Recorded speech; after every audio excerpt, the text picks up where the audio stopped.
আউফ ইবনু মালিক আশজাঈ রাদিয়াল্লাহু তাআলা আনহু বলেছেন, তিনি বলেন, রাসূল সাল্লাল্লাহু আলাইহি ওয়াসাল্লাম আমাকে বললেন,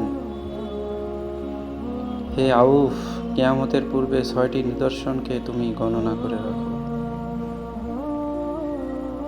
১. আমার ওফাত। আউফ রাদিয়াল্লাহু তাআলা আনহু বলেন, একথা শুনে আমি কাঁদতে লাগলাম আর রাসূল সাল্লাল্লাহু আলাইহি ওয়াসাল্লাম আমাকে চুপ করাতে থাকলেন। রাসূল সাল্লাল্লাহু আলাইহি ওয়াসাল্লাম আমাকে চুপ করিয়ে দেওয়া পর্যন্ত আমি কাঁদতে থাকলাম। অতঃপর রাসূল সাল্লাল্লাহু আলাইহি ওয়াসাল্লাম বললেন, বলো ১। ২. বাইতুল মুকাদ্দাস বিজয়। রাসূল সাল্লাল্লাহু আলাইহি ওয়াসাল্লাম বললেন, বলো ২। ৩. ব্যাপক মহামারী যা আমার উম্মতের মধ্যে বকরীর মোড়কের ন্যায় দেখা দেবে। রাসূল সাল্লাল্লাহু আলাইহি ওয়াসাল্লাম বললেন, বলো ৩।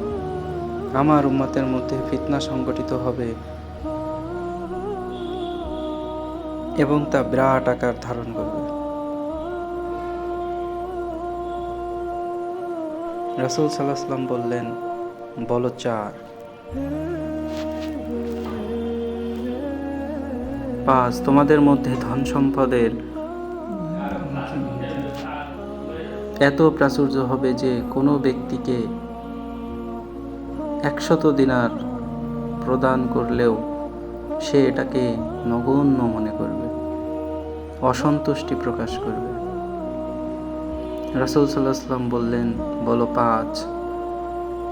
বনুল আসফার রোমদের সাথে তোমাদের একটি সন্ধি চুক্তি হবে, অতঃপর তারা তোমাদের নিকট গিয়ে তোমাদের বিরুদ্ধে যুদ্ধ করবে।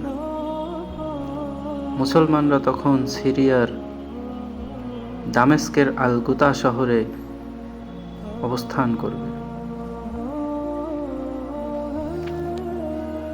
রেফারেন্স: কানজুল উম্মাল ৩৯৫৯৬, মারফু সহিহ হাদিস।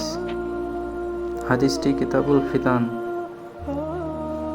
বইয়ের প্রথম খণ্ড পৃষ্ঠা নম্বর ৭১ থেকে বর্ণনা করা হয়েছে। আল্লাহ আমাদেরকে ফিতনা থেকে হেফাজত করুন।